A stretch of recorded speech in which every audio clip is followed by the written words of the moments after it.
Property का dispute चल रहा है, कोर्ट से स्टे मिला हुआ है, या फिर कोई कब्जा कर रहा है आपकी प्रॉपर्टी पर तो कोर्ट से स्टे ले आते हैं। ऐसा तो कई बार आप सबने सुना होगा, कहा होगा या फिर अभी भी कहते होंगे, क्योंकि आम भाषा में इसे स्टे ही बोल दिया जाता है। लेकिन लीगल लैंग्वेज में इसे क्या बोलते हैं, क्या ये आपको पता है? इसे कहते हैं इंजंक्शन। आम बोलचाल की भाषा में इंजंक्शन थोड़ा टफ पड़ता है, इसीलिए स्टे बोलकर ही काम चला लेते हैं। भले ही इंजंक्शन एंड स्टे ऑर्डर दोनों का काम सेम हो, लेकिन इनको अलग अलग प्रोसीजर में इशू किया जाता है, जिसमें से आज हम समझने वाले हैं इंजंक्शन को, जिसे हिंदी में हम व्यादेश और उर्दू में मनाही हुक्म कहते हैं। तो चलिए सबसे पहले देख लेते हैं कि समझने को क्या क्या है आज के इस वीडियो लेक्चर में। सबसे पहले देखेंगे इंजंक्शंस होते क्या हैं, इससे रिलेटेड स्टैट्यूटरी प्रोविजंस कहाँ-कहाँ हैं और ये कितने टाइप के होते हैं। सबसे पहले ये समझ लेते हैं कि इंजंक्शंस होते क्या हैं। इसको एक सिंपल सी डेफिनेशन में अगर हम डिफाइन करना चाहें तो कोर्ट के द्वारा दिया गया एक ऐसा ऑफिशियल ऑर्डर इंजंक्शन कहलाता है जिससे किसी व्यक्ति को कुछ काम करने से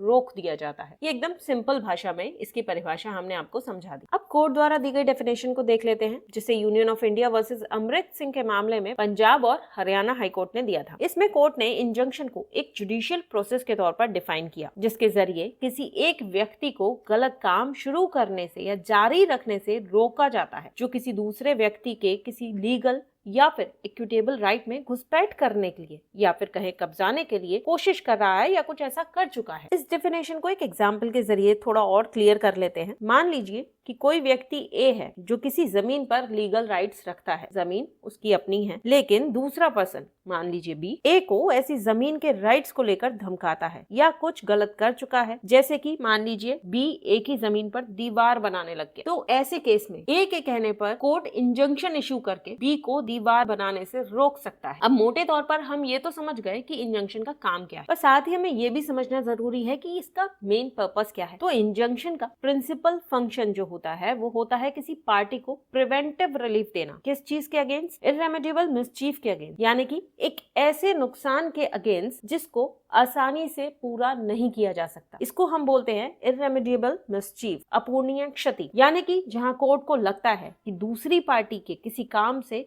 किसी एक पार्टी को इर्रेमेडिएबल मिसचीफ हो रहा है, तो कोर्ट ऐसे इर्रेमेडिएबल मिसचीफ के अगेंस्ट इंजंक्शन इशू कर सकता है। अब मैं बार बार यहाँ पर एक टर्म इस्तेमाल कर रही हूँ कि कर सकता है। इसका क्या मतलब है कि कोर्ट की मर्जी होती है कि वो कब इंजंक्शन ग्रांट करे और कब नहीं करे। यानी कि इंजंक्शन को मैं as a matter of right claim नहीं कर सकती। मैटर ऑफ राइट से क्या मतलब है कि मैं कोर्ट से इस बात को लेकर जबरदस्ती नहीं कर सकती कि मुझे मेरी प्रॉपर्टी पर फला के अगेंस्ट इंजंक्शन चाहिए ही चाहिए, ठीक है, क्योंकि ये एक इक्विटेबल रेमेडी है जिसको ग्रांट करना या ना करना पूरी तरह से कोर्ट के डिस्क्रिशन पर डिपेंड करता है। अब समझ लेते हैं कि कौन कौन से ऐसे लॉज हैं जहां इंजंक्शन रिलेटेड प्रोविजन किए गए हैं। तो सबसे पहले हम बात करते हैं सीपीसी, उसके बाद आता है हमारा स्पेसिफिक रिलीफ एक्ट, उसके बाद कॉन्स्टिट्यूशन ऑफ इंडिया। सबसे पहले समझते हैं सीपीसी के कौन से प्रोविजंस हैं जिसमें इसके बारे में बात की गई है। तो section 94 and 95 read with order 39 rule 1 to 5 बात करता है टेम्परेरी इंजंक्शंस के बारे में। इसके अलावा सेक्शन 151 ऑफ सीपीसी जो कि कोर्ट की इनहेरेंट पावर्स की बात करता है, उसमें भी इंजंक्शन का ऑर्डर पास करने की पावर कोर्ट के पास होती है। इसके बाद है स्पेसिफिक रिलीफ एक्ट। यहाँ कौन कौन से प्रोविजंस हैं, चलिए एक नजर डाल लेते हैं। सेक्शन 36 जिसमें बताया गया है कि इंजंक्शन एक प्रिवेंटिव रिलीफ के तौर पर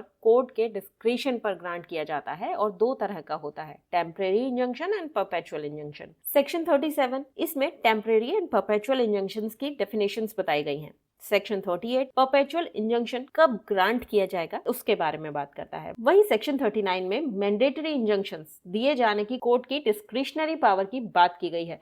सेक्शन 40 डैमेजेस के बारे में बताता है जो इंजंक्शन की जगह या फिर इंजंक्शन के अलावा कोर्ट ग्रांट कर सकता है। इसके बाद सेक्शन 41 एंड सेक्शन 42 भी इसी बारे में बात करते हैं, जिसमें सेक्शन 41 बताता है कि कब कब कोर्ट इंजंक्शन ग्रांट नहीं करेगा। इसके बाद सेक्शन 42 निगेटिव एग्रीमेंट के परफॉर्म कराने के लिए इंजंक्शन की बात करता है। यहाँ ध्यान देना है कि स्पेसिफिक रिलीफ एक्ट इंजंक्शंस को डिस्क्राइब तो करता है, लेकिन ये बिना सीपीसी के इंजंक्शंस को ग्रांट नहीं करा सकता। अब ये दोनों लॉज के प्रोविजंस तो हमें पता चल गए, पर इसके अलावा हमारे हाई कोर्ट्स भी इंजंक्शंस इश्यू कर सकते हैं। कहाँ पर? वो देख लेते हैं। ये पावर मिली हुई है हाई कोर्ट्स को कॉन्स्टिट्यूशन के आर्टिकल 226 से, जो हाई कोर्ट्स को एक्स्ट्रा ऑर्डिनरी जुरिसडिक्शन देता है, जिससे हाई कोर्ट्स कोई भी एप्रोप्रिएट रिट, डायरेक्शंस या फिर ऑर्डर इशू कर सकते हैं। कॉन्स्टिट्यूशन के पार्ट 3 में दिए गए किसी राइट को इन्फोर्स कराने के लिए या फिर किसी अदर पर्पस के लिए भी ऐसा हो सकता है। ऐसे भी समझ सकते हैं कि जैसे कि सीपीसी के सेक्शन 151 के तहत सिविल कोर्ट्स को एक्स्ट्रा पावर्स मिलती हैं,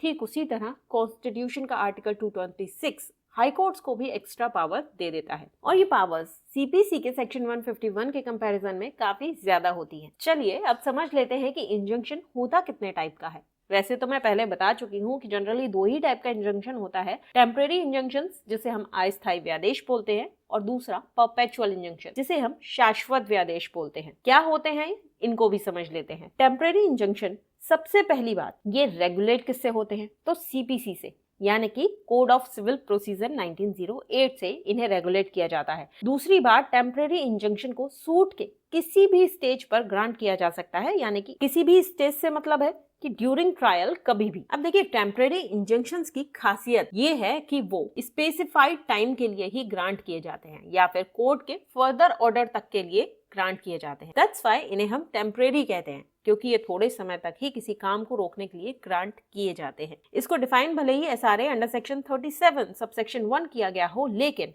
ये रेगुलेट होते हैं सीपीसी के ऑर्डर 39 से। इसके अलावा कोर्ट अपनी inherent powers under section 151 CPC का यूज करके भी टेम्परेरी इंजंक्शंस को ग्रांट कर सकता है। जनरली तो टेम्परेरी इंजंक्शन रिस्ट्रिक्टिव फॉर्म में होते हैं, बट अगर कोर्ट चाहे तो इन्हें मैंडेटरी फॉर्म में भी इशू कर सकता है। अब एक सवाल आ जाता है कि क्या टेम्परेरी इंजंक्शन को एक्स पार्टी इशू किया जा सकता है? तो आंसर है जी, बिल्कुल किया जा सकता है। समझ गए ना कि एक टेम्परेरी इंजंक्शन इंटर पार्टीज तो ग्रांट होता ही होता है, इसके अलावा एक्स पार्टी भी इसे ग्रांट किया जा सकता है। नेक्स्ट आ जाता है हमारा परपेचुअल इंजंक्शन। इसके बारे में भी एसआरए के सेक्शन 37 में बताया गया है। 37 का सबसेक्शन 2 इसको बता रहा है, जो कह रहा है कि परपेचुअल इंजंक्शन केवल डिक्री के जरिए ही ग्रांट किया जाएगा, और ऐसी डिक्री सूट की सुनवाई पर उसकी मेरिट्स के आधार पर ही तैयार की गई होगी। एसआरए का सेक्शन 38 उन कंडीशंस को तो बता देता है जिनमें कोर्ट परपेचुअल इंजंक्शन ग्रांट कर सकेगा। यहाँ कंडीशंस भले ही दे दी गई हैं कि किन कंडीशंस के फुलफिल होने पर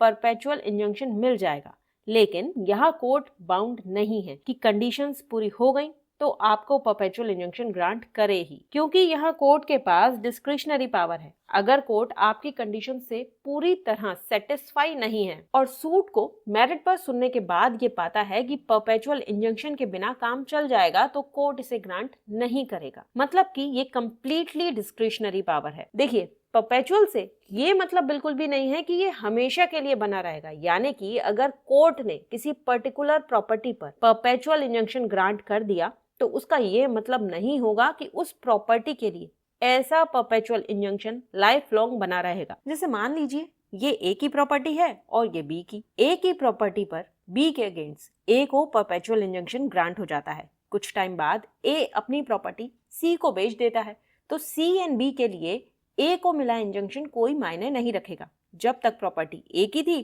तब तक वो परपेचुअल इंजंक्शन भी काम का था, एंड जब प्रॉपर्टी सी ने खरीद ली तो इंजंक्शन का इफेक्ट भी खत्म हो गया। इसका मतलब ये हुआ कि परपेचुअल इंजंक्शन एक ऐसा ऑर्डर होता है जो पार्टीज के बीच के प्रेजेंट डिस्प्यूट को फाइनली सेटल कर रहा है और सिर्फ डिस्प्यूट की पार्टीज पर ही एप्लीकेबल रहेगा। आमतौर पर परपेचुअल इंजंक्शन का नेचर रिस्ट्रिक्टिव और प्रोहिबिटरी होता है, लेकिन कुछ सिचुएशंस में कोर्ट के लिए ये जरूरी हो जाता है कि इसे मैंडेटरी इंजंक्शन के तौर पर ग्रांट करे।